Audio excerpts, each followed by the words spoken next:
వాక్యం తెలియజేస్తుంది పరిశుద్ధాత్మతో సహవాసము. Do you have the time for the holy spirit? Because holy spirit is not an object, he's a person.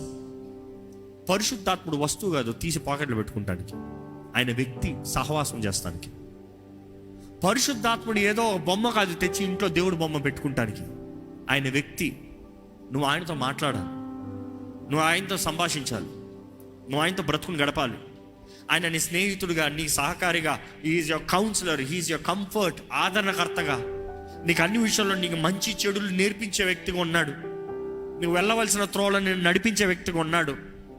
మౌనంగా చేయడు, నువ్వు మాట్లాడుతూనే చేస్తాడు.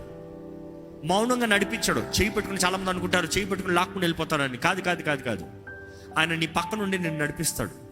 ఆ పరిశుద్ధాత్ముడు లేకపోతే విచక్షణ జ్ఞానం లేదు, పరిశుద్ధాత్ముడు లేకపోతే జ్ఞానం లేదు, పరిశుద్ధాత్ముడు లేకపోతే జీవితం లేదు, పరిశుద్ధాత్ముడు లేకపోతే పరలోకం చేరలేదండి.